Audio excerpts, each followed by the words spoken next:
আসসালামু আলাইকুম বন্ধুরা, সকলে কেমন আছেন? আল্লাহর রহমতে আলহামদুলিল্লাহ আমি অনেক ভালো আছি।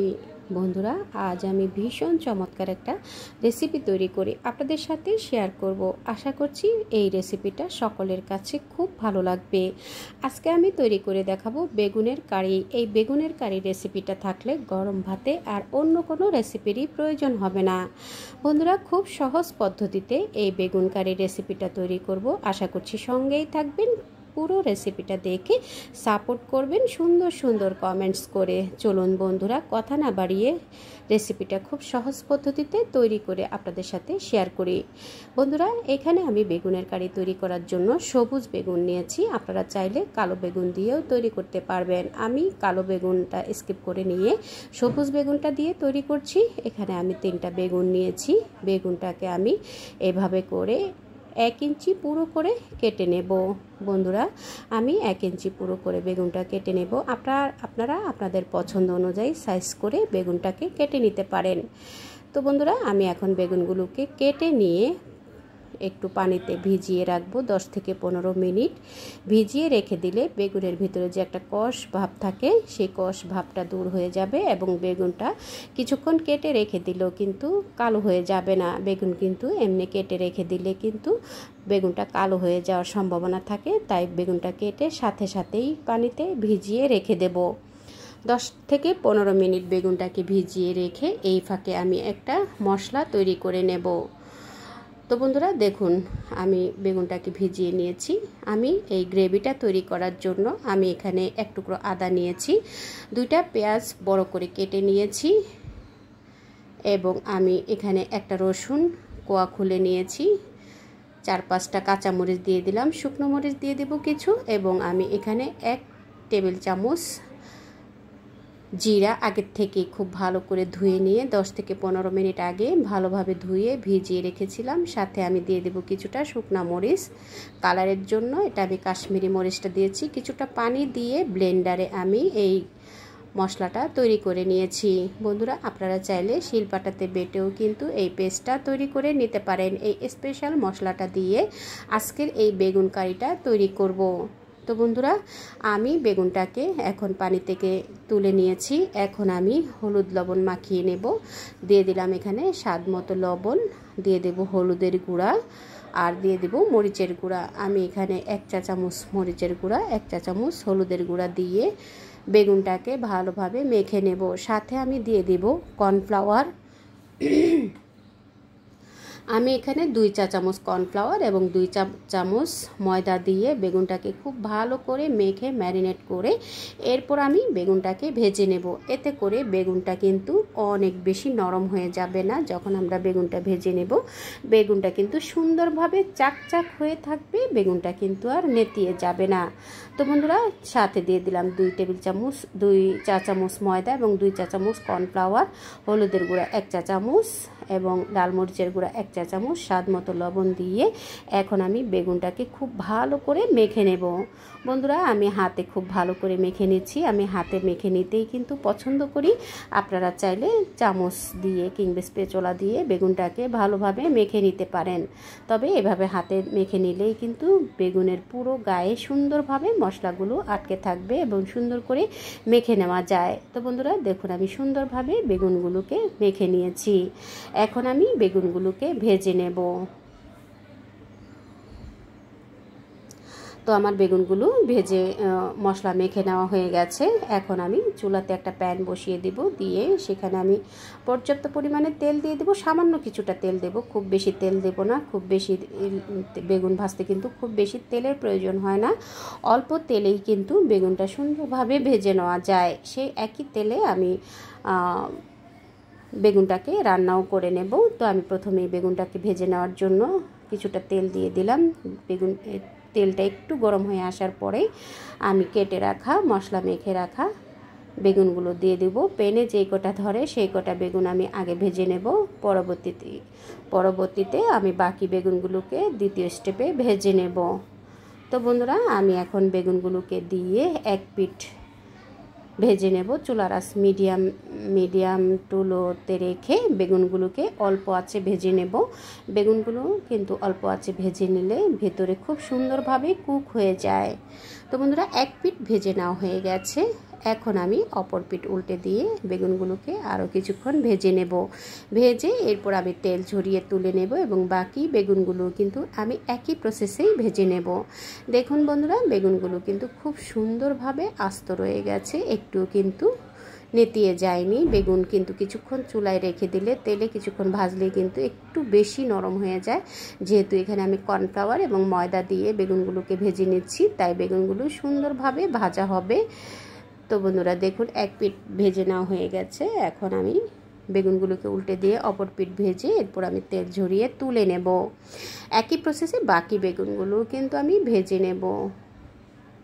তো বন্ধুরা দেখুন, আমি বেগুনগুলো ভেজে নিয়ে তুলে নিয়েছি তেল ঝরিয়ে।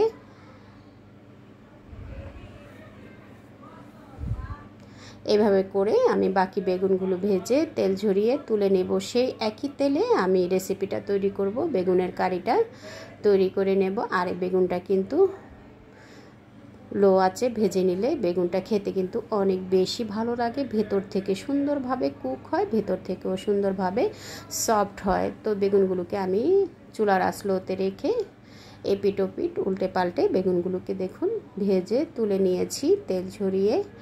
দেখুন বন্ধুরা, খুব বেশি তেলের কিন্তু প্রয়োজন হয় না বেগুন ভাজতে, অল্প তেলেই কিন্তু সুন্দরভাবে বেগুনগুলোকে ভেজে নেওয়া যায়।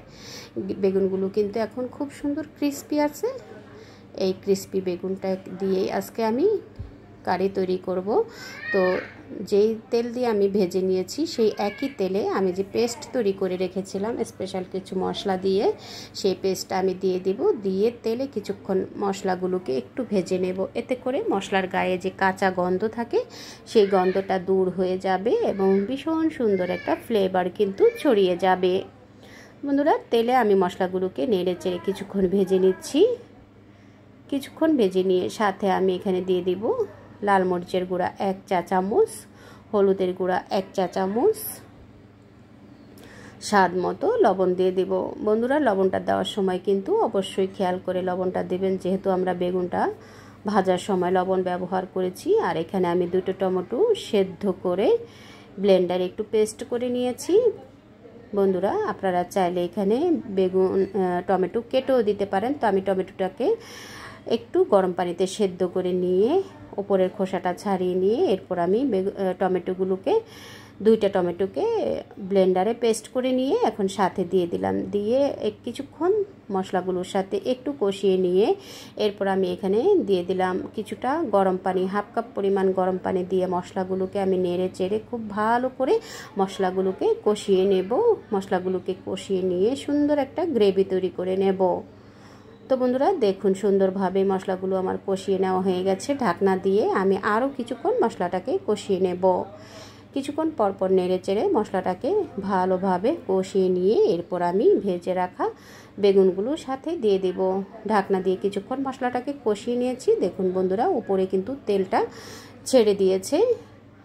এখন আমি আবারও ভালোভাবে একটু নেড়ে দিয়ে আরও কিছুক্ষণ কষিয়ে নিয়ে এরপর আমি ভেজে রাখা বেগুনটা সাথে দিয়ে দেব। বন্ধুরা, এরকম একটা গ্রেভি দিয়ে বেগুনটাকে আগে থেকে ভেজে নিয়ে যদি এই রেসিপিটা তৈরি করা হয় তাহলে কিন্তু গরম ভাতে আর অন্য কোনো রেসিপিরই প্রয়োজন হবে না। আমি এখানে গরম মশলার গুঁড়ি দিয়ে দিলাম 1 চা চামচ। এটা আমার হোমমেড গরম মশলার গুঁড়ি, আপনারা চাইলে দিতে পারেন, না চাইলে স্কিপ করতে পারেন। তবে এই গরম মশলার গুঁড়িটা যদি এই গ্রেভিতে দেওয়া হয় ভীষণ সুন্দর একটা ফ্লেভার আসে আর খেতেও কিন্তু ভীষণ টেস্টি হয়। বন্ধুরা, একবার হলো এই বেগুনের গ্রেভিটা তৈরি করবেন, আশা করছি আপনাদের কাছেও কিন্তু ভালো লাগবে এক থালা গরম ভাত খাওয়ার জন্য। আর অন্য কোনো রেসিপিরই প্রয়োজন হবে না। এখন আমি ভেজে রাখা বেগুনগুলো দিয়ে দিলাম গ্রেভির ভিতরে, দিয়ে ঢাকনা দিয়ে আমি 5 মিনিট মিডিয়াম আঁচে জাল করে নেব। এরপর 5 মিনিট পরে আমি একটু উল্টে দেব। বেগুনগুলোকে উল্টে দিয়ে আর কিছুক্ষণ কষিয়ে নিয়ে রান্না করে নিয়ে এরপর আমি সার্ভ করে দেব। তো বন্ধুরা দেখুন, একটু নেড়ে চেড়ে দিচ্ছি যাতে করে প্যানের গায়ে তলানিতে লেগে না যায়। তো বন্ধুরা, আমি ঢাকনাটা দিয়ে কিছুক্ষণ 5 মিনিটের মতো বেগুনগুলোকে এক পিঠ রান্না করে নেব এবং 5 মিনিট পরে আমি ঢাকনাটা তুলে বেগুনগুলোকে উল্টে দেব। এক এক করে বেগুনগুলোকে উল্টে দিলে দুই পাশেই কিন্তু সুন্দরভাবে গ্রেভিটা লেগে যাবে এবং বেগুনটাও সুন্দরভাবে ভিতরে মশলা ঢুকে যাবে, খেতেও কিন্তু ভীষণ টেস্টি হবে। তো বন্ধুরা একটু আলতো হাতে কিন্তু সাবধানে বেগুনগুলো নেড়ে উল্টে দিতে হবে, যেহেতু বেগুনগুলো এখন অনেকটাই নরম আছে। তো বন্ধুরা একটু সাবধানেই আমি বেগুনগুলোকে উল্টে দিয়েছি। দেখুন উল্টে দিয়ে আরও কিছুক্ষণ আমি কষিয়ে নিয়ে এরপর আমি কিছুটা ঘি দিয়ে দেব। ঘিটা দিলে বেগুনের ভেতরে গ্রেভিটা অনেক বেশি টেস্টি হয়, ভীষণ সুন্দর একটা ফ্লেভার আসে। তো বন্ধুরা আমি আবার উল্টে দিয়ে ঢাকনা দিয়ে আরও কিছুক্ষণ কষিয়ে নিয়েছি। এখন আমি ঢাকনাটা খুলে নিয়ে একটু নেড়ে দেব। প্যানের দুই সাইড ধরে একটু নেড়ে দিলে তলানিটা লেগে যাবে না। সবশেষে আমি কিছুটা ঘি দিয়ে দেব, 2 চা চামচ ঘি দিয়ে এরপর আমি চুলাটা অফ করে দেব। বন্ধুরা সব শেষে 2 চা চামচ ঘি দিয়ে দিলে এই বেগুনের কারির রেসিপিটা খেতে ভীষণ টেস্টি হয় আর ভীষণ সুন্দর একটা ফ্লেভার আসে। তো বন্ধুরা দেখলেন তো কত সহজে ঝটপট করে মজাদার স্বাদের একটা রেসিপি তৈরি হয়ে গেল। মাছ মাংসের স্বাদকেও হার মানাবে এই রেসিপিটা থাকলে। আপনারা চাইলে এই রেসিপিটা একবার হলো তৈরি করে প্রিয়জনকে উপহার দিতে পারেন। বন্ধুরা আমার এই রেসিপিটা যদি কোনো অংশে আপনাদের কাছে একটু হলেও ভালো লাগে, প্লিজ বন্ধুরা একবার হলেও ট্রাই করবেন এবং আপনাদের টাইম লাইনে শেয়ার করে দিবেন। দেখা হবে পরবর্তী কোনো রেসিপির সঙ্গে। সে পর্যন্ত সকলের সুস্থতা কামনা করছি। ভালো থাকবেন, সুস্থ থাকবেন, নিরাপদে থাকবেন। আমারও আমার পরিবারের জন্য দোয়া করবেন। আল্লাহ আপনাদের সবাইকে ভালো রাখুক এই দোয়া করি, এই কামনা করে আজকের মতো এখানেই বিদায় নিচ্ছি। আল্লাহ হাফেজ।